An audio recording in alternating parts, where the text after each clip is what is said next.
Olá amigos, estamos começando mais um Bet Midrash, comentário da Escola Sabatina da Bet Benedição.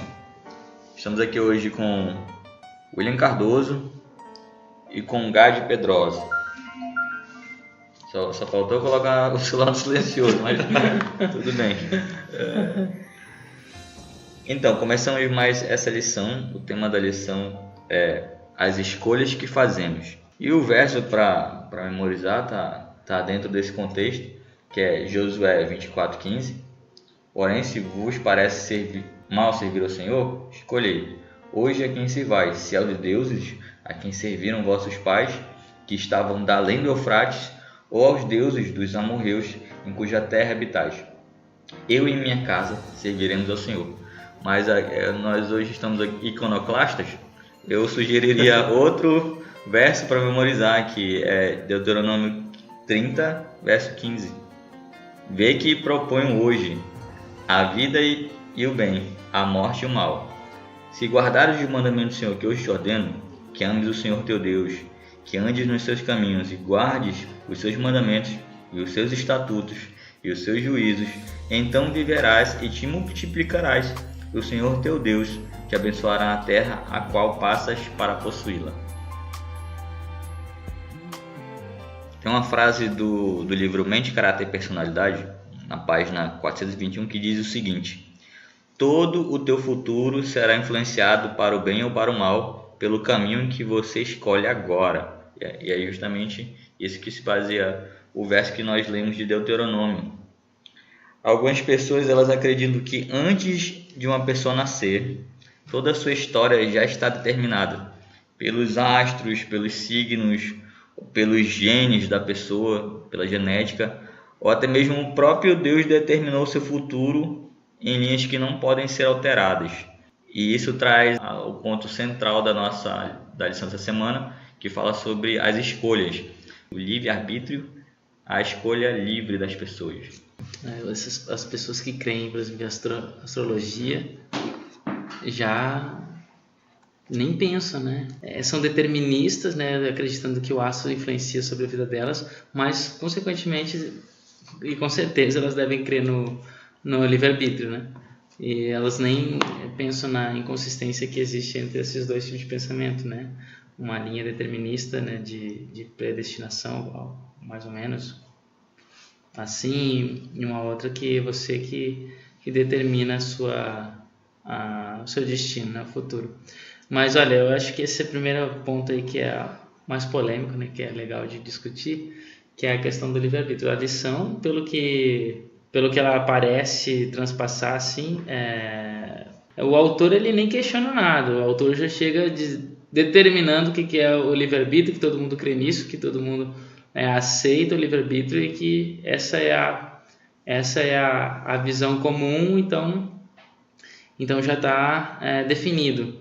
Mas a gente poderia, quem sabe, né, meditar um pouco sobre o que é o livre-arbítrio, quais as implicações disso na teologia.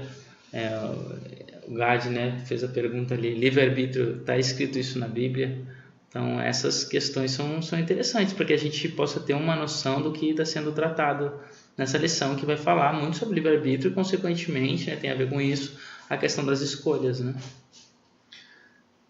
Eu penso que o livre-arbítrio está no mesmo balaio de uma inquietação enorme que existe nas ciências sociais, humanas e filosóficas, né? Assim, de maneira geral. Da religião passou para a filosofia, né? Porque, assim, qual é o papel do personagem individual? Ele tem poder de escolher ou ele é influenciado pelos outros que estão ao redor dele? Sim. Qual é a medida que ele tem autonomia de pensar e de escolher sozinho? E em que medida que a influência dos outros altera ou dá forma nas escolhas que ele acaba fazendo?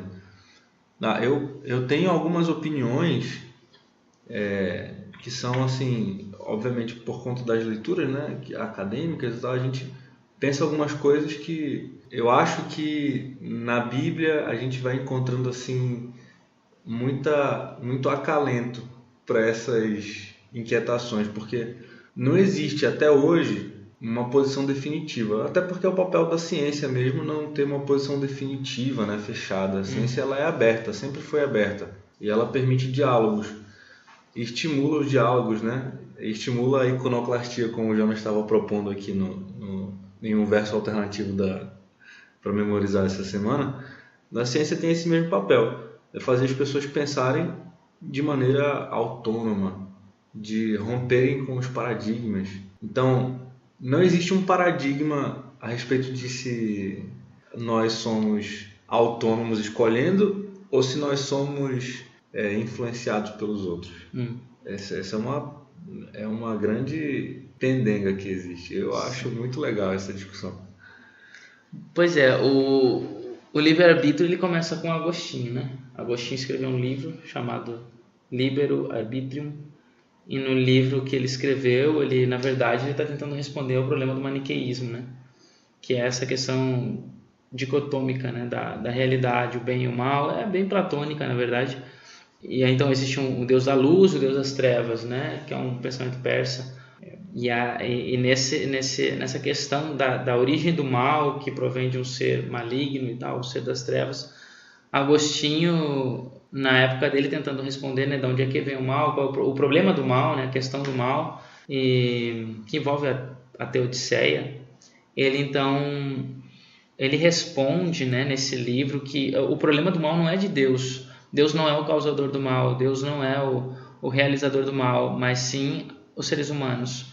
Porque quando os seres humanos foram criados, foi dado a eles o livre-arbítrio, que é o poder de escolha sobre o bem e o mal. E então, quando eles escolhem o bem, eles estão fazendo a vontade de Deus. Quando eles escolhem o mal, eles então estão se afastando de Deus e merecem a punição. Só que aí vem a grande questão, né, do livre-arbítrio em si, né? É uma interpretação agostiniana, né, que depois foi contestada e ainda é hoje dentro do campo da filosofia, que até nem hoje em dia nem tem a ver com religião no campo da filosofia, mas dentro da religião existe essa questão por causa do calvinismo, principalmente, né? E aí os calvinistas e arminianos que tem essa diferença entre o livre-arbítrio vai mudar toda a construção do plano da salvação e do Deus, da supremacia divina, enfim, né? Mas assim, eu vou dizer assim o que eu acho assim a minha posição assim, né, sobre esse assunto. Que é a posição oficial da igreja. Não, é a minha posição. Mas que está conectado. Para mim deve estar, porque assim, né? eu vou basear... Assim, o Agostinho, ele teve a vez dele, né, de interpretar o bel prazer dele e dar a opinião dele. Então, baseado, claro, né, daquilo que ele já contribuiu, a gente está sempre... É aquilo que tu falou, né, Gadi? A gente vai escrever uma dissertação, a gente coloca um pedacinho que é baseado em um monte de autores, né? Então, esse é meu pedacinho baseado naquilo que eu já li. Mas, assim, eu não sei se livre-arbítrio a gente pode dizer que ele existe. Porque, veja só, nós temos um Deus que nos criou, então, sim, nós temos uma liberdade, né, no poder das nossas escolhas, mas veja, Deus nos criou, então ele nos dá a liberdade para escolher o certo. Na verdade, não é bem uma liberdade, eu diria assim, é a única opção, porque se eu não escolher o que Deus me propõe, então eu vou ser condenado à morte, e não tem outra escolha. Na verdade, é como se existe só uma escolha, o resto é não escolha, entende? Se eu não escolho a Deus, é a não escolha, é isso que eu estou escolhendo, escolho a não escolha, porque na verdade não é uma escolha. Eu não quero seguir os mandamentos, não quero seguir a Deus. Isso não é uma escolha, isso é só deixar de escolher, porque só existe uma única opção para continuar a existir, que é seguir a Deus. Aí que está a grande questão, que alguém, não, mas aí, então Deus seria mal por causa disso, porque Ele só nos dá uma opção. Não, porque eu não escolhi nascer, eu não escolhi, não me voluntariar, eu quero nascer, eu quero viver. Não, isso é um dom que foi me dado, é um privilégio a minha existência, e ou ao acaso ou não, né? Deus conduziu lá as condições necessárias para que o espermatozoide iria me tanto o óvulo, né, na época, iria me produzir, eles né, se uniram e produziram o ser que eu sou e que vocês são. Então, não sei se foi ao acaso, se foi por vontade divina, a gente não sabe isso. Mas a questão é a seguinte, nenhum de nós escolheu que nós fôssemos quem nós somos e que nós vivêssemos. Então, é um privilégio a nossa existência. E por causa disso, para que a gente possa existir somente se nós estivermos conectados com Deus. Então, não existe vida fora de Deus. Esse que é o grande ponto. Portanto, a única escolha que nós temos para continuar vivo é optando por Deus. É meio que uma questão lógica, não é uma questão de eu tenho que escolher sim ou não, e se eu escolher não, eu vou ser destruído. Sim, óbvio que nós vamos ser destruídos, porque nós estamos escolhendo, na nossa não escolha, na verdade, né, nós negamos a vida, é simplesmente isso que nós estamos dizendo. Eu estou negando a vida, eu estou negando a existência. Então, eu não sei se eu fui claro, que eu só enrolei, mas assim, eu não consigo entender essa questão assim do livre-arbítrio como uma faculdade, né, que nós temos. Na verdade, a gente tem um poder de escolha, isso é óbvio, nós escolhemos as coisas. Mas agora assim que nós temos uma liberdade total, né, na escolha, em tese nós não temos, né, porque a gente tem a opção de escolher o errado e a gente vai se dar mal. Isso não é uma escolha para mim. A escolha para mim é se eu escolhesse um lado ou outro e eu tenho um resultado positivo na minha escolha. Agora, quando eu tenho um resultado que sempre vai dar negativo de um lado, sempre vai dar positivo do outro, é óbvio que todas as nossas escolhas, mesmo as erradas que a gente faz, mas tentando acertar, tentando alcançar o positivo. Mas se eu escolho uma coisa que aparentemente para mim é positivo, mas me leva para o negativo, quantas pessoas, por exemplo, não seguem determinados mandamentos, isso pode ser negativo para a existência eterna delas. Mas elas não estão pensando nisso. O que elas estão fazendo, elas estão pensando positivamente, que isso vai dar um bom resultado. Porque todos nós escolhemos positivamente, não? Eu creio que a gente escolhe para a vida, nós escolhemos para a felicidade. Mas só que na Bíblia ela é clara que existe o caminho do bem e o caminho do mal. É o que tu leste aí na Parashá de Re'eh. Escolhe a bênção ou a maldição. E aí Deus, olha, tenho a bênção e a maldição, 2 caminhos, mas escolha a bênção para que vivas, né? Deuteronômio 30:19. Escolhe, pois, a vida para que vivas. Eu estava achando que tu estava na Parashá de Re'eh, que é a próxima. Deuteronômio, não, 11:26, que também fala, veja que eu coloco diante de ti a bênção e a maldição. E, enfim, então, a Bíblia, ela é clara que existe 2 caminhos, existe escolhas, e nós podemos escolher, mas só que na verdade só existe uma opção válida, que é a opção de seguir a Deus. Porque caso nós não venhamos a optar por este caminho, por essa escolha, o resto é a destruição, é a morte, é a não existência. E como nós nos baseamos em escolhas promovendo a nossa autoexistência, então eu não consigo ver isso como um livre-arbítrio, porque se eu escolher o outro lado eu não vou existir. Entende? Aí tu já coloca uma coisa que, ao meu ver, ou ao ouvir de algumas pessoas, pode parecer extremamente negativa e arbitrário de Deus, porque eu sou hoje a minha opção. Uhum. Se for pela outra opção, você morre. Uhum.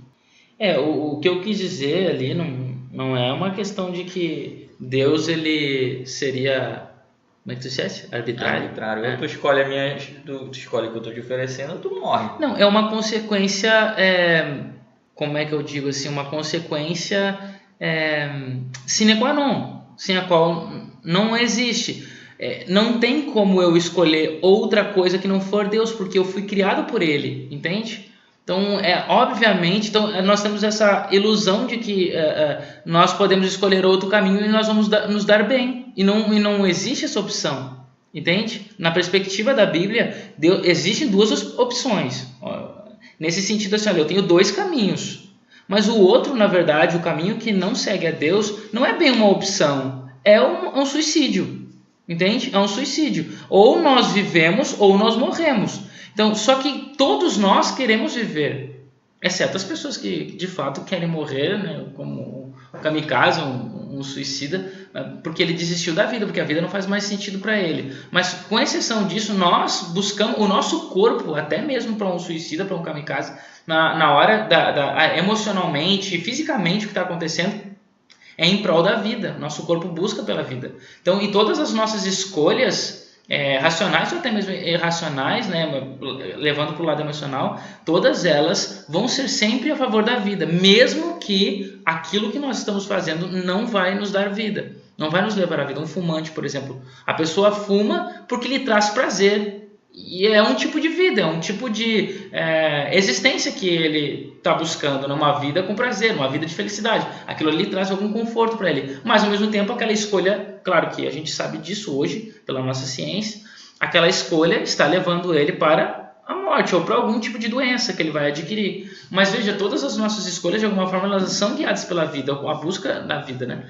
Mas aí o que acontece? Então, Deus, por ele ser o nosso Criador, não tem outra opção. Então nós somos instigados da parte de Deus, se nós quisermos nos mantermos vivos, se a gente quiser continuar com a vida, somente se nós estivermos ainda conectados com Ele. Porque quando nós escolhemos o contrário, não é bem uma escolha, é só uma desconexão dele, né, que é a vida, então a consequência é a morte. E seria da nossa parte um pensamento um tanto quanto burro, porque se nós estamos buscando a vida e a gente se separa da vida, então não faz o menor sentido as escolhas que a gente faz, porque, como eu disse, não são bem uma escolha, porque escolha é para a vida, todas as que nós fazemos, não é para a morte. Mas se nós estamos fazendo uma escolha que é para a morte, então não é bem uma escolha, é só uma atitude burra, uma atitude que nos leva a lugar algum.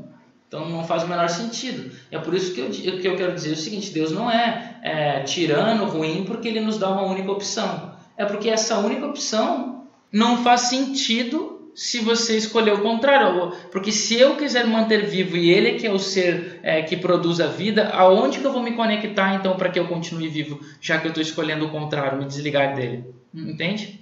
Não tem lógica. Tu falou um negócio interessante que uma médica me falou que a vida ela é uma luta contra a entropia. Uhum. O mundo ele tende à desorganização.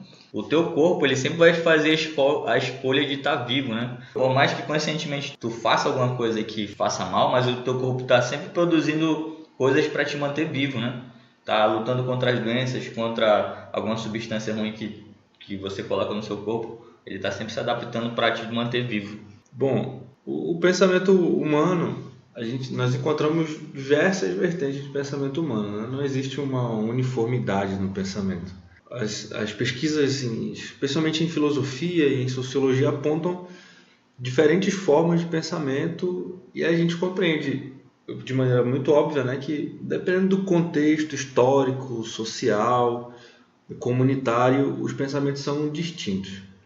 Então, no final do século XIX, o Nietzsche, que é o Friedrich Nietzsche, que é um filósofo que é considerado o pai do chamado niilismo, é muito influenciado por um outro filósofo chamado Arthur Schopenhauer, propôs uma ideia que é chamada de eterno retorno, né?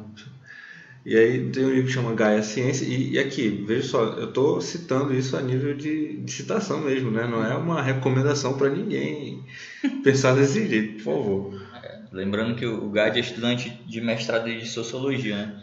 Então, aí o Nietzsche diz assim, no Gaia Ciência, né? Se de repente é como se fosse uma parábola, tá?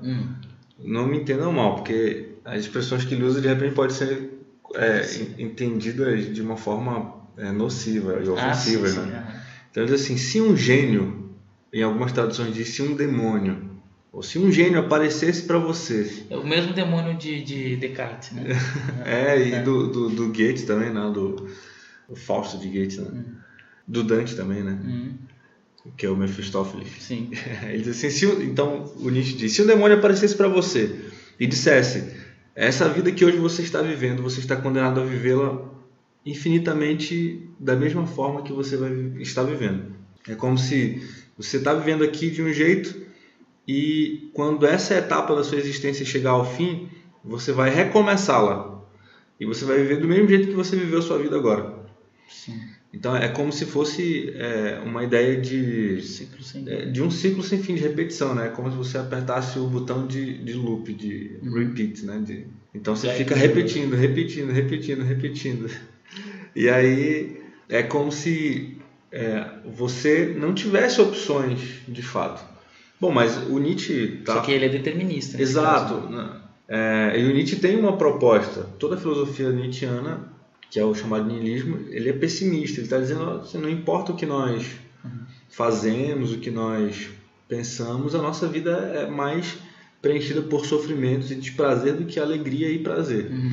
Então, não importa o que você faz, porque a felicidade é uma ilusão, enfim. As escolhas, especialmente o chamado livre-arbítrio, eles não existem. Nós somos levados a pensar que nós temos o poder de escolha, mas na verdade é uma ilusão mental, né? Mas tu vê que dentro do pensamento filosófico e até mesmo científico moderno, nós temos esse pensamento do determinismo, né? Que é a questão de que todas as nossas escolhas atuais, elas são baseadas nos eventos passados. Não são os eventos passados que moldaram ou que, como é que diz, formaram, eles criaram um pano de fundo para que as minhas ações do presente viessem a acontecer, viessem a se dar. E isso tudo, né, dentro da perspectiva da ciência, porque, por exemplo, né, se vou pegar aqui um exemplo da gravidade, é uma lei que toda vez que eu jogar um objeto, né, ao chão, ele irá cair, né? Existe aí uma lei, uma fórmula, né, matemática, inclusive, para descrever essa lei, e sempre vai seguir esse padrão. Esse padrão ele é repetitivo sempre, por quê? Por causa da lei que existe. E assim como existem leis para tudo na natureza, todas as coisas estão seguindo leis, então dentro desse pensamento determinista, todas as coisas então já estão como se fossem pré-determinadas, porque essas leis vão seguir o seu curso natural, padrão, e as pessoas, por mais que elas tenham consciência, elas seguem essas leis naturais e elas, somente pela consciência delas, elas acham que estão tendo poder sobre as ações, mas na verdade elas estão seguindo o curso natural da natureza. Claro que não é isso que a gente entende quando nós lemos as Escrituras. O Jonas começou com o texto ali de Deuteronômio, né, que ele propõe, né, como novo verso para memorizar, que Deus coloca claramente que existem dois caminhos. E nós temos então uma escolha, até porque se nós pensarmos, né, na verdade, em Adão, ou até mesmo no primeiro ser lá no Hassatam, no Samael, como nós já falamos, né, na lição anterior, eles escolheram outro caminho, né, que não eram os caminhos de Deus. E através das escolhas deles, todo o nosso ambiente foi alterado e modificado. E que é uma das coisas que a lição ela comenta, que qual é o poder que as nossas escolhas têm, não apenas sobre a minha própria vida, mas sobre a vida daqueles que estão ao nosso redor. Então, existem escolhas que são, de fato, visíveis, que foram negativas, mas existem escolhas que nós fazemos, que é o que eu quero dizer na minha fala anterior, que eu quis dizer na minha fala anterior, que são escolhas que são invisíveis para nós, o resultado delas. Nós estamos focando, né, mirando para acertar, mas a gente acaba, quem sabe somente depois de algum evento acontecer, que nós percebemos que a nossa escolha não foi bem tomada.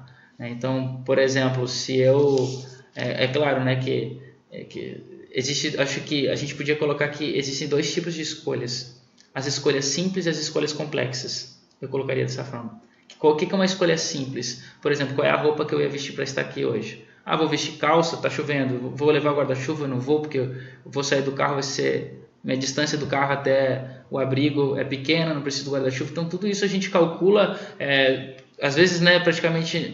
não conscientemente que nós estamos pensando, mas a gente calcula isso e aí nós então tomamos as nossas decisões. E essas decisões não têm aplicação nenhuma, não tem significado nenhum para meu caráter, para minha personalidade e para minha espiritualidade. Agora, as escolhas complexas, que são as que moldam a nossa moralidade, que moldam o nosso caráter, essas sim que influenciam muito mais no destino da nossa vida, né? Na construção da nossa história. E são essas escolhas que nós fazemos, que às vezes nós sempre, né, mirando para acertar, mas às vezes nós acabamos errando. O nosso cálculo não foi bem feito, ou não seguimos a nossa própria lógica, e é exatamente por isso que a Bíblia apresenta o caminho certo. Como eu disse, Deus é o Deus da vida e Ele quer que todos vivam. E como que todos podem viver se estiverem conectados com Ele?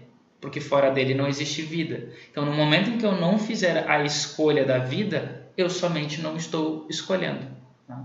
Não, porque escolher morrer, ninguém está fazendo isso. Ninguém mira nisso. Não existe dois alvos, como é que se diz, dois objetivos em um alvo, né? Não, só tem um objetivo que é o centro. O resto não ganha menos pontos. Então, ou não ganha ponto algum se atirar fora do alvo. Pelo menos acertar o alvo já é alguma coisa. E quando nós então não acertamos o alvo, a gente não é alvo ali. E é isso que eu quero dizer, não é escolha. Porque quando a gente está escolhendo uma coisa que não visa a existência.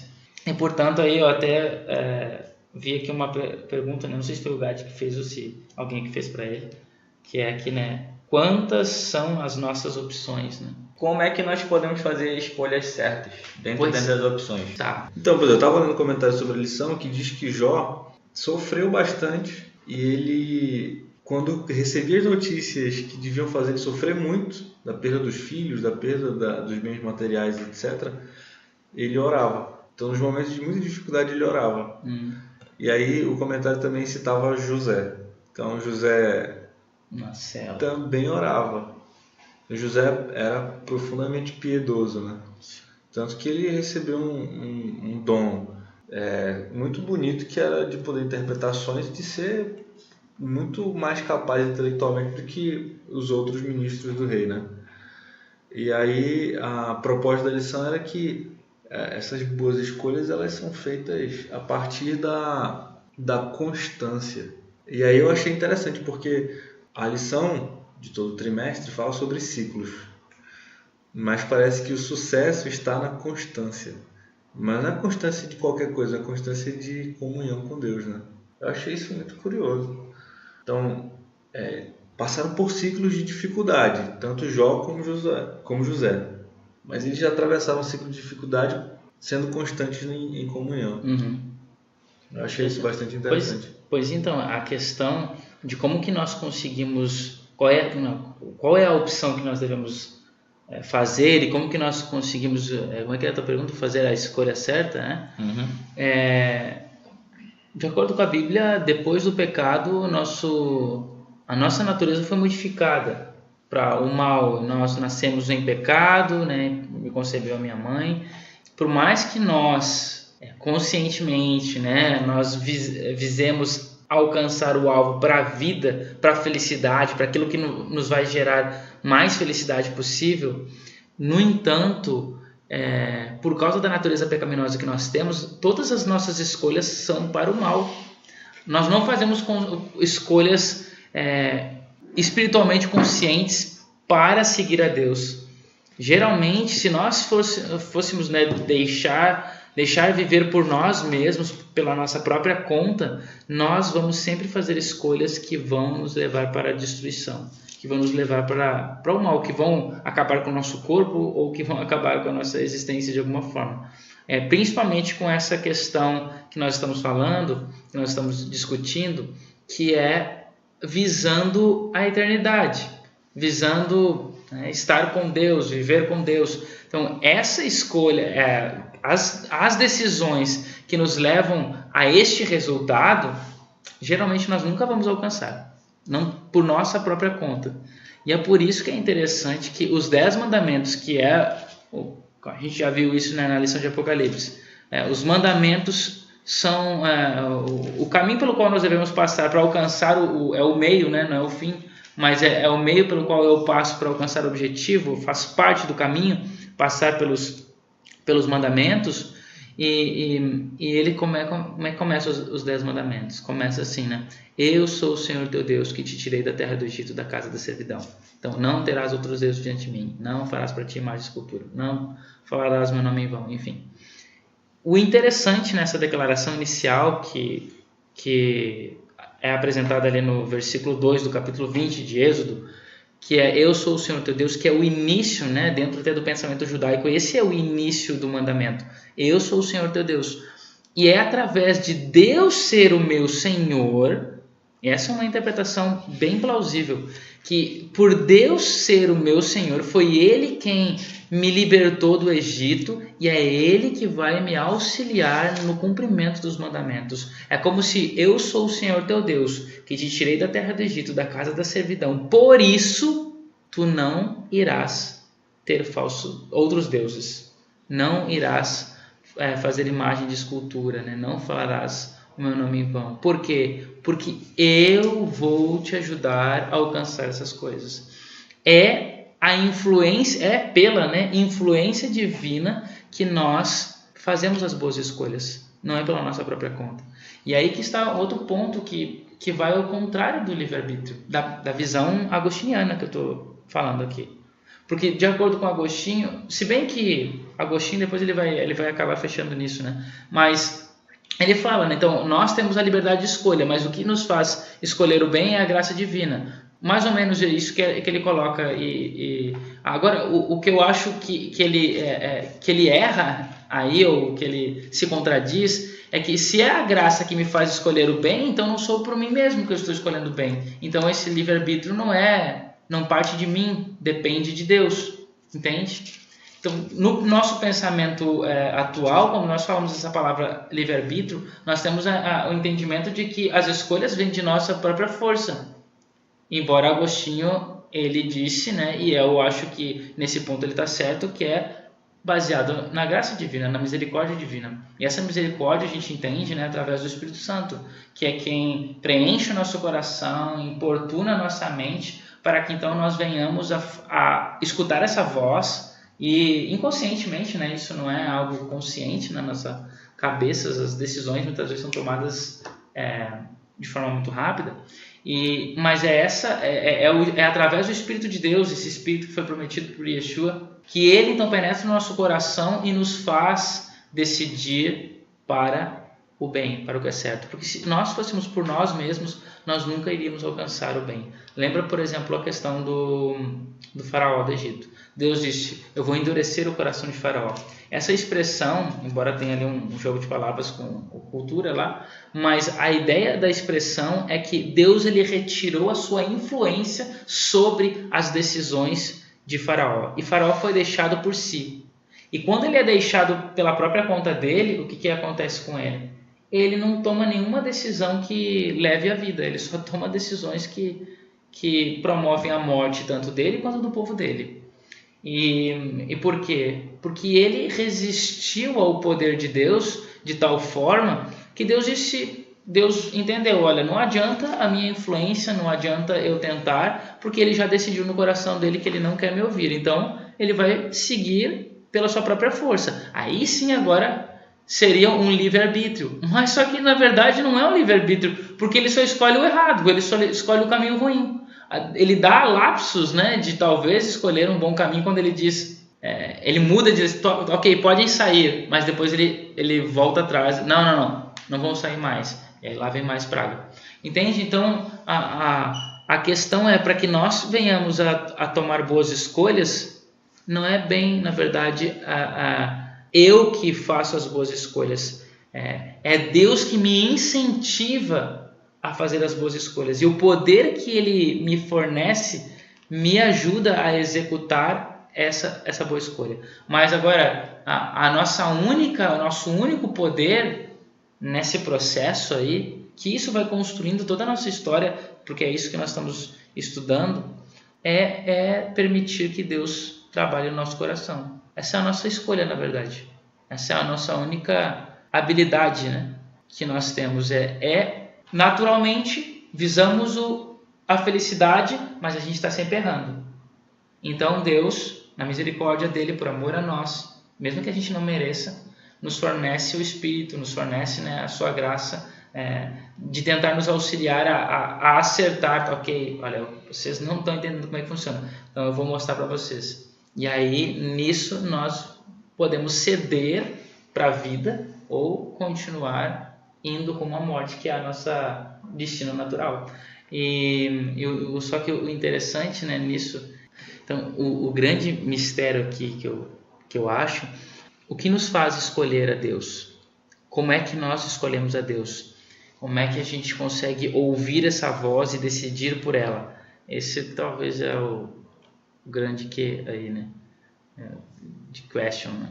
Então, essa é a pergunta, assim, né? Como é que nós escolhemos a Deus, ouvindo a voz dele, né? Quando ele fala no nosso coração.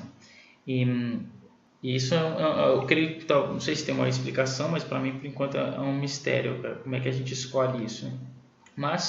Mas assim, resumindo mesmo, a nossa escolha em si é escolher ouvir a voz de Deus. Agora, claro, como é que a gente cria habilidade para ouvir a voz de Deus? A gente tem que ter um coração submisso, né?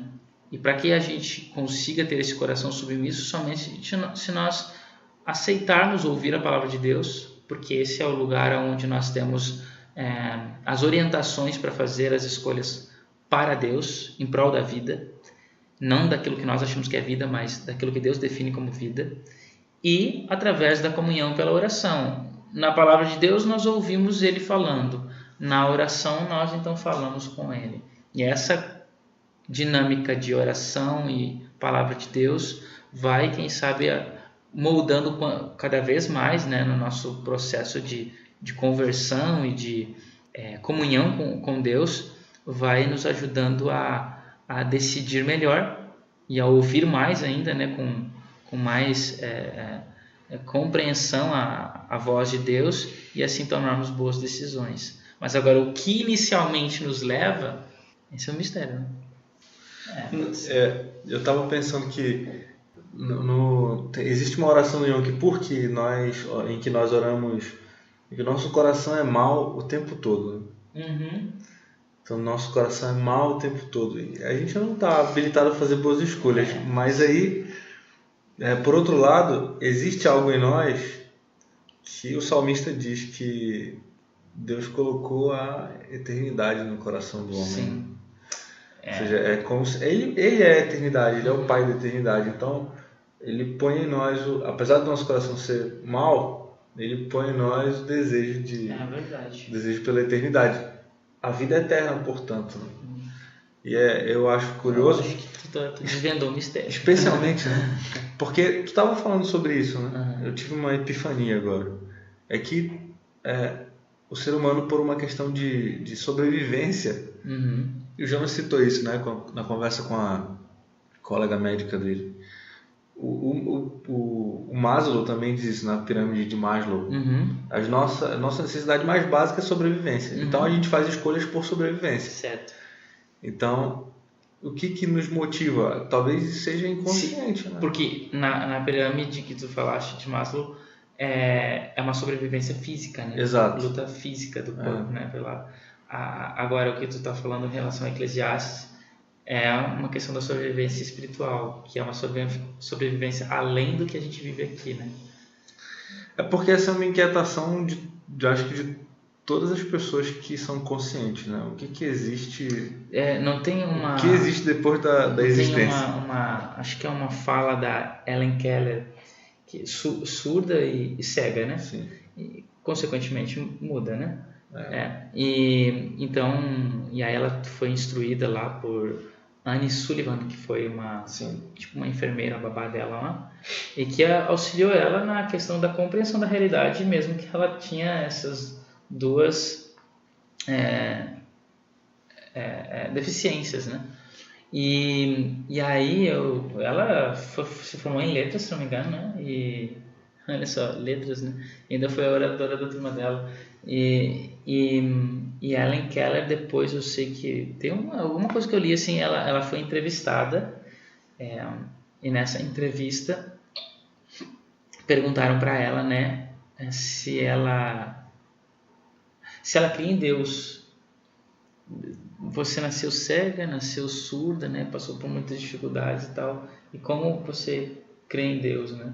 Onde estava Deus? Aí ela fala algo assim que Deus sempre, naquele mundo escuro e sem som, no qual eu vivia, havia alguém lá, mas eu só não sabia o nome dele ainda, que depois eu fui aprender, né? E ela descobriu, e esse é Deus. Então, ou seja, é uma até se utiliza isso como uma forma de falar, né, a necessidade básica da adoração que o ser humano tem, né? Como falaste da eternidade no coração. Existe uma necessidade básica de adoração, até onde eu sei, pelo menos, nunca foi achado uma tribo, uma comunidade, um grupo social humano na história que fosse ateu. Sempre são de alguma crença primitiva, animista, existe, né? Porque é uma necessidade básica do ser humano. Tem que pensar até isso. Essa é a nossa escolha primeira, né? Por optar a voz de Deus, é buscando a vida, né? A vida perfeita, né? A vida por excelência, que não é essa vida simplesmente manter-nos vivos enquanto nós estamos aqui, mas continuar vivo além daqui, através do poder divino. Mas eu acho assim, só para que eu acho válido, né, que nós estamos falando muita coisa filosófica aqui e sociológica, mas é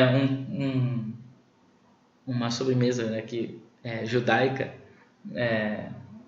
desse assunto, é que dentro do judaísmo, né, existe a questão do Yetzer Hara, Yetzer Hatov, né, que é a inclinação para o bem e a inclinação para o mal, né? Então, essas são o pensamento judaico em relação a essas decisões, né? O pensamento judaico, geralmente, tradicionalmente, ele acredita no livre-arbítrio, né? E acredita, então, essas duas, como se fossem duas almas, né, que nós temos, né? Duas inclinações, como eu disse, né? Yetzer.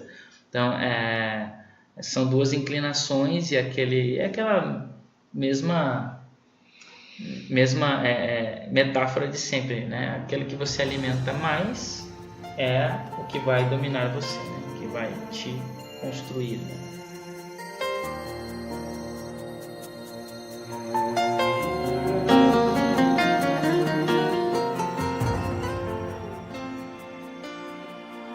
Que é porque que as escrituras hebraicas dão tanta ênfase à vida familiar e ao Deus familiar. O que o casamento tem a ver com a criação e a plenitude de um ser humano? Pois ao se casar, o indivíduo que era um e foi separado em duas partes, volta a ser um pleno e completo.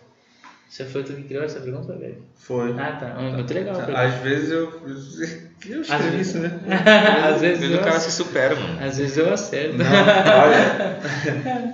Ontem o Jonas, eu tava prestando atenção, o Jonas, ele fez o Darachá, né? Ele tava lendo o Darachá. Eu disse, rapaz, o Jonas escreveu tudo isso desse rapaz. Cara, os textos, não sei se já prestou atenção, os textos do Instagram da BBT são sensacionais. Eu gosto muito quando o Jonas escreve. O- Eu tenho uma pergunta. Como é que era o nome da mulher quando ela foi tirada da costela do homem? Ishá. Ishá. Uhum. Ela tinha um nome Não. quando ela foi tirada? Não, por enquanto. Então, ela não tinha nome, né? Não, só Ishá. Pensei Ishá. que ela fosse chamada de Adão também, porque ela foi tirada. Eu vi alguém me dizendo isso um dia desses. Mas como é o nome da mulher quando ela foi tirada da costela de Adão? Aí eu disse, boa pergunta, não era Eva? Aí a pessoa disse, não, Eva só é depois que Depois do pecado. eles pecam, etc. Então quando Adão olhou para ela e disse assim, é carne da minha carne. Ou seja, essa daqui sou eu mesmo. Né? Que como diz lá, né? Ezer Kenegdo, auxiliadora, que que está em frente, ou em oposição. Mas em oposição como um espelho, né? Que é o mesmo, mas ao contrário. Uhum. Enfim, mas essa questão ela é importante porque dentro do pensamento bíblico, do pensamento judaico, o ser humano, a imagem de Deus não é algo que ele possui sozinho. Diz lá no Gênesis 1:26, né? Deus criou, pois, o homem, a sua imagem, e semelhança. Criou, pois, homem e mulher os criou. Então, quando ele cria o homem à imagem e semelhança, ele não cria o homem sozinho, mas ele cria homem e mulher. A imagem e semelhança é algo que é produzido através do casal e não através de um ou de outro. Então, quando eu sou solteiro, eu sou meia imagem. Sou só um pedaço da imagem, né? Sou uma parte, imagem parcial de Deus. E quando nós estamos então em conexão é que nós tornamos a imagem de Deus. E é por isso então que a escolha da parceira ou do parceiro, ela é fundamental para esse concluir aí da imagem de Deus na minha vida, né? Então, enquanto assim, é só para a gente refletir, né? Eu sei que isso pode até soar estranho para alguns, mas Deus ele não tem sexo, Deus ele não tem gênero, Deus não é homem e nem mulher. Mas o homem não foi criado em imagem e semelhança de Deus? Como assim? Mas Deus não tem nem corpo. Aí a gente vai entrar no outro campo, né? Expliquem essa. Mas assim, Deus ele é o autor dessa natureza que nós conhecemos, né? Então ele é o autor do gênero masculino, ele é o autor do gênero feminino, mas ele em si, nós não podemos dizer que ele tem um gênero, até porque ele não é criatura, ele é o Criador. É claro que dentro da terminologia humana, da cultura humana, nós nomeamos a Deus sempre com termos masculinos, né? Exceto um ou outro que não é masculino, mas a gente não percebe isso na nossa língua, somente em hebraico, como por exemplo o Shekhinah, né? É um termo feminino em hebraico, né? E é descrito como uma manifestação divina, né? O próprio palavra Ruach, que é espírito, também pode ser tanto masculino quanto feminino nas escrituras. Mas enfim, essa não é a questão. A questão é que, em tese, como por ele ser o Criador, ele não pode ser igual à criação. Então, ele é que determina a criação, mas não é determinado por ela. É apenas uma questão, uma linguagem antropomórfica da nossa parte para descrever a Deus com figuras masculinas, né? Então, porque na nossa cultura prevalece, né? Tem prevalecido ainda a questão da privilégios do homem, enfim. Mas então, quando Deus ele cria esse gênero que nós chamamos de homem, que é o masculino, Deus ele coloca características suas, trejeitos seus, a sua personalidade, de alguma forma, nessa figura que se tornou o gênero masculino.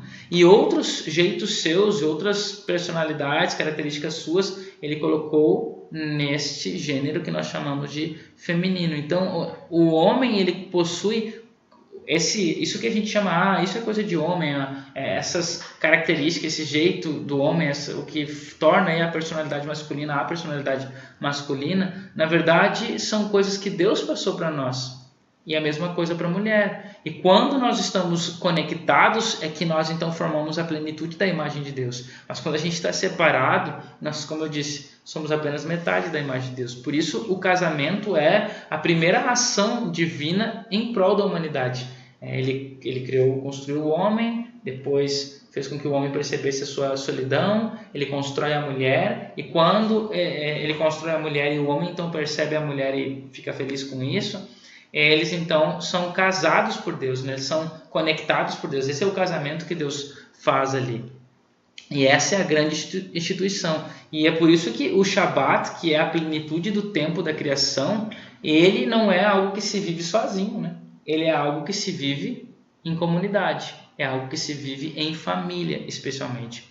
E é por isso, então, que dentro da história da nossa construção, né, da história, nós não conseguimos construir a história sozinhos. A gente precisa de mais pessoas. E para que existam outras pessoas, é necessário que nós venhamos a casar e a procriar, né? E tudo isso está conectado com Deus de alguma forma. Então, quando eu me conecto com uma mulher, ou no caso a mulher se conecta com um homem, nós estamos refletindo a imagem de Deus, e porque nós refletimos a imagem de Deus, nós então, somente assim, conseguimos ser igual a Deus. O que Deus é do princípio ao fim na Bíblia? Qual é a grande reivindicação que Deus faz sobre a sua pessoa em toda a Bíblia? Ele é o Criador. Ele é o Criador. E quando é que eu consigo ser Criador? Quando eu caso. Não existe criação sem casamento. Então é somente através da união do homem e da mulher que eles conseguem criar outro ser. Porque o ápice da criação é o ser humano, é a criação humana. Então se eu quero também criar um ser humano, e Deus me deu essa habilidade, só que eu só consigo quando eu me torno uma sombra divina. E essa sombra divina, é um reflexo da divindade, é quando eu me uno à minha mulher. E esse é, inclusive, né, o primeiro mandamento, de acordo com Maimônides, o primeiro mandamento da Bíblia, Gênesis 1, 28, que é enchei, multiplicai, frutificai, né, na terra, que é gerar seres, sejam criadores. E ainda por cima ele fala, dominai a terra e os peixes, né, na terra, dominar a terra, que é exatamente o que Deus faz em toda a criação. Era tohu vavohu, havia o caos, o mar revolto, e aí então lá o Espírito de Deus começa a dominar, a controlar as águas, e ele vai controlando tudo, vai dominando todas as coisas, e aí ele cria os seres humanos, e agora ele passa tudo no controle do ser humano. Olha, eu criei, você cria também. Eu dominei, você domina também. Você é Deus aqui nessa esfera de atuação que é a Terra. E o homem, aí claro, né? A gente vai voltar para o Apocalipse, não dá, né? Mas aí o homem perde isso para Satanás, né? Depois Yeshua, ele retoma isso para si e ele se torna então agora o nosso líder, né? Mas só para que a gente entenda que todas essas coisas estão interligadas com a questão da imagem divina, e o casamento é o centro de tudo isso de alguma forma, né? Para que haja seres, casamento. Para que haja imagem de Deus, casamento. Para que a história possa ser construída, casamento. Por quê? Porque vai criar seres para construir, então, ampliar a história e o mundo, né? Queria que vocês fizessem um comentário, mas um comentário breve, porque para mim esse tema seria tema de um outro podcast. Trabalho, profissão. E o trabalho ele é tema hoje de tantas discussões e tratados e livros. E é um tema do que a lição trata, e nós somos confrontados ali com a escolha de uma profissão. E que hoje tem um contexto totalmente diferente do que foi o contexto dos nossos pais e um contexto bíblico, inclusive. Sim. Você estava falando... Sim, pois é, eu estava falando o seguinte, o Gad não estava junto na hora que eu estava falando, mas eu achei que o Gad podia nos ajudar. Porque veja que hoje a gente tem um leque de profissões muito cheio, como é que se diz? Um leque cheio de abinhas, né? Então a gente tem um leque muito amplo, né? De opções de escolhas, né? De profissão. E consequentemente essa profissão vai determinar muito sobre a minha história, né? O meu futuro. E só que isso é interessante porque a gente vive nesse mundo capitalista, e foi o capitalismo de alguma forma que nos proporcionou essa infinitude de tipo de profissões. O desenvolvimento tecnológico. Exatamente, como Weber, né, que coloca que o capitalismo ele é a racionalização da humanidade. E essa humanidade racional, então, ela ampliou assim de N formas. A gente, né, eu estava falando para o Jonas, né, que eu tinha um professor que falava assim, que na época lá de Da Vinci, que tinha aí 16, não sei quantas, 17, 18 profissões, porque eles viviam no Da Vinci e depois, né, os outros, né, que vieram, tipo Galileu e Isaac Newton, eles mexiam com matemática, com química, com física, com isso, com aquilo. Então eles viviam numa época do holofote, que eles abrangiam várias áreas do conhecimento. Hoje, como o conhecimento está tão saturado, especializado, a gente vive na era laser. É por isso que a gente faz estricto sensu, né? Porque é bem específico, é bem como uma luz de um laser, aquilo que a gente abrange, aquilo que a gente alcança. E porque tem muita coisa para se descobrir, tem muita coisa para se fazer. E aí então, e outra coisa também, baseado nisso, que eu já vou fechar aqui para entender onde eu quero chegar, é a questão que eu falei na semana passada sobre as gerações, a geração Y. E uma dessas características da geração Y é que a geração Y, ela não necessariamente ela termina a vida dela trabalhando na profissão na qual ela se formou. Então, por exemplo, o Jonas até mencionou sobre o cara do Google, né? O presidente do Google, CEO, o CEO do Google é engenheiro metalúrgico. E que não tem nada a ver com, aparentemente não tem nada a ver com o que ele... Tecnologia da informação. Exatamente. Então, por quê? Porque dentro dessas teorias das gerações, enquanto que a geração X é uma geração que ela se formou, independente se eu estou feliz ou não com a minha profissão, é aquilo lá que eu vou trabalhar a minha vida toda para dar o sustento para minha família. E já a geração Y, não, se ele não está contente, se ele não consegue encontrar felicidade, olha, eu me formei, estou trabalhando em X profissão, mas não estou feliz, ele pula fora e vai fazer outra coisa. Quantas pessoas a gente conhece que fazem isso, que abandonaram, nossa, tu não é formado em tal coisa e hoje está fazendo X, né? Então, se você pegar aquela revista Pequenas Empresas e Grandes Negócios, você vai ver muito isso. Uma pessoa que se formou numa área e que se desenvolveu em outra área. Exatamente. Então a gente vê muito isso, porque essa é uma característica da geração Y. E então você vê que mesmo a profissão que eu defino, que eu vou seguir através da escolha do curso superior que eu vou fazer, não necessariamente vai ser a profissão que eu vou realmente terminar minha vida. E é isso que eu ia te perguntar, Gad, porque tu vê, na época do feudalismo não existia esse leque de opções. Ou tu seguia a profissão do teu pai, essa mobilidade aí social ou profissional não acontecia, não tinha essa amplitude, né? Era bem menor. Então se algo bom, né, que a gente tira do modelo econômico, né, vigente no Ocidente, é isso, né? Essa multiplicidade que nós temos de profissões, e é essa profissão que vai de alguma forma também, como a gente viu na lição, ela influencia o nosso futuro, quem nós nos tornaremos. Quem sabe se eu escolhesse outra profissão, o meu rumo seria diferente. E a minha espiritualidade, consequentemente, não seria a mesma que é hoje por causa da profissão, né? Por causa da escolha, né? Juntamente, claro, né, com a questão do casamento que a gente já mencionou. É porque vamos imaginar que o ser humano, ele, como racional, ele produz, ele inventa a partir do pensamento, né? Ele tem ideias.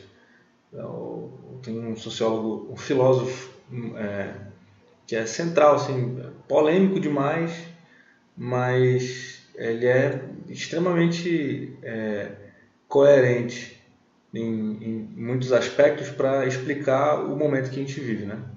É um Karl Marx, ele diz assim: as ideias são o dinheiro do espírito. Ou seja, nós somos ricos se nós temos muitas ideias, né? Então, os seres humanos têm ideias e a partir das ideias eles produzem. Então, assim... Só falando nisso, eu lembrei que o Marx ele fala que o trabalho é algo exclusivamente humano. Né? Exato. Porque os animais não... Por mais que eles façam um ótimo trabalho, como uma abelha, por exemplo, né? Exato. Ela não é um trabalho, aquilo ali é um instinto, já está ela não transforma, ela não sai além daquilo ali, né? Ela não faz aquilo para enriquecer. Exatamente, também. Inclusive, esse é o mote do Karl Marx, né? A vida humana tem várias dimensões, mas a dimensão que mais explica, o que explica melhor a vida humana é a dimensão econômica, né? Ou seja, aquilo que nós fazemos tem exatamente isso que o Jonas propôs. Aquilo que nós fazemos tem a função de acumular para nós bens, influência, etc., que ele acabou chamando de capital depois, né? Bom, mas essa não é uma ideia exclusivamente dele. Mas assim, o que eu gostaria de frisar então, é que a partir das ideias a gente cria. Então o trabalho é tipicamente humano, mas não trabalho no sentido de algo ruim. Porque a palavra trabalho... Tripalium. Exatamente, é o tripalium, né? Que era um instrumento de tortura durante muito tempo. E também de amassar trigo. Isso. Então, quer dizer, cereais, né? Não necessariamente trigo, mas então, houve um momento da história que a humanidade fazia como castigo, você vai ter que ir para o tripalium. Ou seja, vai ter que gastar um pouco de energia, vai gastar o tempo produzindo alguma coisa de útil, que no caso era comida. E aí depois veio o tripalium como instrumento de tortura, que tinha um formato que se assemelhava ao instrumento de trituração de grãos, né? Então a pessoa era castigada no tripalium ou no tripólium. E aí, quando a gente ouve a ideia de trabalho, normalmente a gente associa algo como sendo cansativo, como sendo desgastante, etc. Mas não é necessariamente isso. Então, por exemplo, a gente pode dizer que o trabalho pode ser um ofício ou uma ocupação. Então, aquilo que nós fazemos como um extravasamento das nossas ideias, né? Dos nossos pensamentos. Os outros animais não fazem isso. E a gente gera cultura. Então, é exatamente por isso que nós produzimos cultura. Porque como os outros animais não... Partindo do pressuposto que nós somos animais, né? Temos alma. Somos animados, né? Temos o espírito, fôlego, etc. E aí, nós somos animais também, mas racionalizamos. Então, quando nós damos vida às nossas ideias, seja através da fala, ou seja através de produção material, né? De confecção de objetos, de pintura, de relações com outras pessoas e com a natureza, nós produzimos cultura. Nós não sabemos ainda se outros animais conseguem fazer ou produzir cultura. Mas a gente sabe que tem muitos animais que conseguem se comunicar em níveis muito complexos, como é o caso dos golfinhos, dos elefantes, até dos cães e dos gatos também. As abelhas e as formigas se comunicam com transmissões químicas, né? Feromônios e tal. Mas, enfim, o que eu quero dizer... Por enquanto, nós temos certeza absoluta que só quem produz cultura são seres humanos. Tem uma discussão recente, mas tem pelo menos uns 40 anos, é que os chimpanzés e uma subespécie de chimpanzé que chama bonobo também produz cultura, relações políticas, relações maritais e relações sexuais por recreação, etc. Mas essa é uma discussão que talvez não seja conveniente a gente introduzir aqui, né? Enfim, quem produz cultura? Os seres humanos. E aí, por que existem tantas possibilidades? É porque, especialmente a partir das revoluções que aconteceram no final do século XV, então a queda de Constantinopla, a chamada começo da Idade Moderna, Revolução protestante, Reforma Protestante, né? Começo do século XVI, o próprio Renascimento, que é um movimento que aconteceu ao longo de alguns séculos, e aí a chegada do Iluminismo, Revolução Francesa, Revolução Industrial, permitiu que os homens, assim, especialmente os europeus, né? Que é onde está baseada a maior parte da nossa cultura, tivessem pensamentos diferentes, não tivessem muitas ideias. Então, vamos imaginar que durante a Idade Média, a humanidade, especialmente europeia, estava muito circunscrita a uma forma de pensamento religioso católico. Só que interpretava as escrituras os clérigos católicos de alta patente, os bispos, os cardeais e o próprio Papa. Agora, com a Reforma Protestante, a difusão das Bíblias impressas por causa da invenção do Gutenberg, né? São outras possibilidades, porque as pessoas têm contato com a Bíblia na sua própria língua. Antes era só latim, né? Ou grego. Então agora na sua própria língua. Elas podem ler e elas podem interpretar do jeito que elas quiserem. Então, não só a Bíblia, como também vieram outras publicações. Então, os esforços das enciclopédias do Diderot lá na Inglaterra. As enciclopédias são inclusive mais antigas, né? Exatamente, Diderot na França, obrigado. As enciclopédias são... foi juntando as possibilidades de interpretação, de conhecimento. Então, é um conjunto de muitas condições que vão dando origem a esse modo de vida que a gente tem.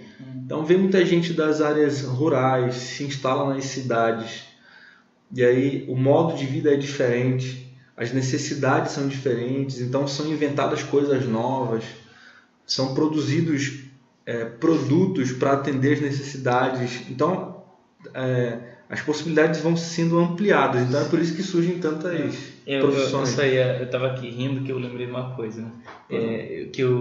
Voltando ao Weber, ele, no livro dele, né, A Ética Protestante do capitalismo. Porque, embora o capitalismo é uma racionalização da humanidade, como ele fala, mas na perspectiva dele, né, nessa sacada que ele deu ali no livro, que o que é que produziu o capitalismo para ele foi o calvinismo, né, protestante, que era muito forte na Europa, que tu vê hoje o calvinismo nem é tão influente, né, no pensamento evangélico, né, é mais arminiano do que calvinista, mas naquela época era muito influente e foi muito influente na Europa, né, na construção, e eu só estava rindo pelo fato de o calvinismo é contra o livre-arbítrio, né? A gente está discutindo aqui hoje, sei lá, que coisa, né? Que exatamente é um pensamento que crê na predestinação, contra o livre-arbítrio,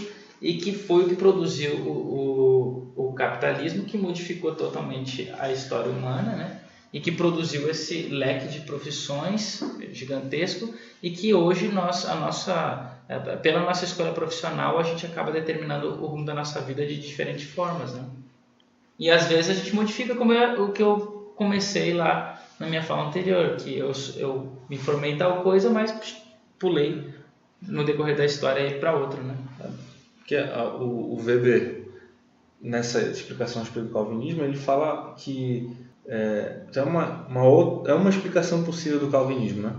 É que se você é predestinado para a salvação, você está salvo desde o início. Como se identifica isso? E como é que você sabe que está salvo? Porque você é feliz enquanto está salvo, né? Foi abençoado por Deus, né? Exatamente. É feliz enquanto já está vivo. Embora é próspero, etc. Isso, pelo que eu sei, se não foi uma coisa que Calvino...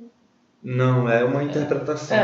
Mas se tornou comum na época, e é assim que as pessoas pensavam, né? Exatamente. Elas criaram essa cultura aí de quem tem mais bênçãos materiais, é mais...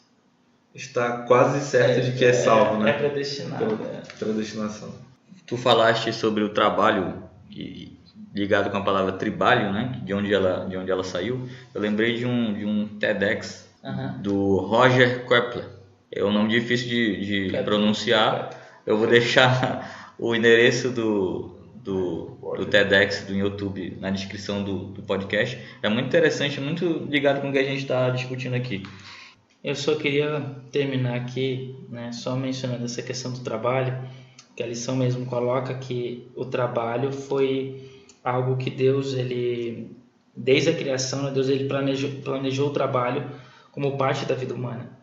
E isso aparece em Gênesis 2,15, né? Diz ali: tomou, pois, o Senhor Deus ao homem e o colocou no jardim do Éden para o cultivar e o guardar. Então a função do homem era cultivar e também, né, guardar o jardim. E o interessante, né, que em hebraico, na língua hebraica, o que aparece ali como cultivar, que a gente poderia, no caso, né, como estudante hebraico, eu esperaria outro tipo de palavra. Para cultivar, eu estava pensando aqui em algo a ver com semear a terra, com o verbo zará, por exemplo, que tem a ver com semear a terra, colocar sementes e tal, né? Ou o verbo yará também, outro verbo que tem a ver com o cultivo da terra também. Mas o verbo que aparece aqui, la'avodá, né? O leshimra, né? Que é o verbo guardar aqui, né? Então, chamar é guardar, e o verbo avad, né? De avodá aqui, que seria cultivar. Mas o interessante é que essa ideia de trabalho é uma das palavras para trabalho, para serviço, para servo nas escrituras, que é o verbo avad. E só que ele é interessante que ele está conectado não, avodá sim, que é trabalho. Avodá é trabalho, é serviço. E eved é servo. E tudo isso está conectado com esse verbo avad, só que esse verbo avad está conectado com um serviço a Deus, porque o serviço religioso que era feito no santuário era chamado de avodá. Diferente de melachá, que é um outro tipo de obra, outro tipo de serviço. Sim, então é como se fosse o serviço que Adão foi condicionado a fazer, é um serviço de Mordomia, né? Exato. E o que eu quero, onde eu queria chegar é que o serviço que nós fazemos nunca é um serviço para nós mesmos. O trabalho que nós devemos escolher nunca é um trabalho para o nosso sustento pessoal. Lembra a questão do livre-arbítrio? O livre-arbítrio nós visamos, quer dizer, nessa minha perspectiva, né? A nossa escolha, todas as escolhas estão visando a nossa felicidade. Mas, mesmo no trabalho aqui, tudo é visando Deus. Tudo é visando Deus. Quando nós visamos em Deus, aí nós tendemos a acertar. Quando a gente visa naquilo que nós achamos que é verdadeiro, que é correto, então a gente vai sempre errar e nunca vai alcançar lugar nenhum. Portanto, quer no nosso trabalho, quer na nossa esposa, quer nos nossos amigos, quer em tudo na nossa vida, se nós queremos alcançar a vida, só existe uma escolha e nenhuma outra. Escolha Deus. Escolha a bênção para que vivas a felicidade.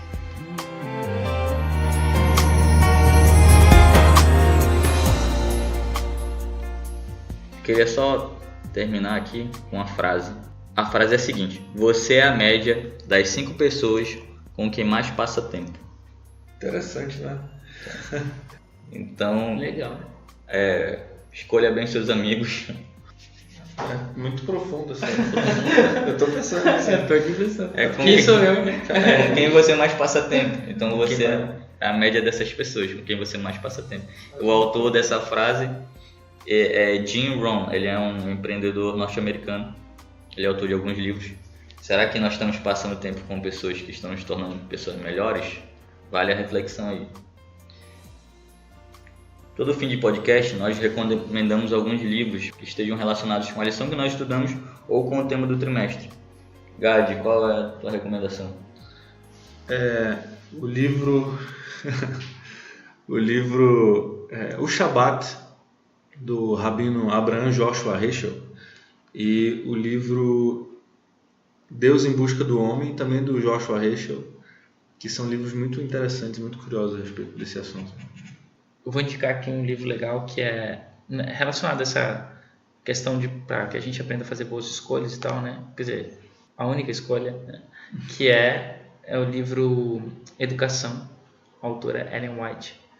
Um livro excelente em relação tanto à educação dos filhos, né? A gente pode usar para a nossa própria educação também. Eu vou recomendar Reeducação. Um livro que eu li há muitos anos. É Como Conhecer a Vontade de Deus, de Morris Vanden, da Casa Publicadora também. Muito bem, esse é o podcast da BBT, um podcast chamado Bet Midrash. Nós estamos muito felizes que você ficou conosco até agora. Nós terminamos recomendando que você nos acompanhe nas redes sociais, solicitando, né, a sua companhia nas redes sociais, Facebook, Instagram, Twitter. Nós estamos lá como Bet Bnei Manaus. Nós estamos no Spotify, no SoundCloud e no Castbox. Nós também recomendamos o podcast do Rosh William Cardoso, A Torá e Eu, que está no SoundCloud. Até logo. Deus abençoe vocês.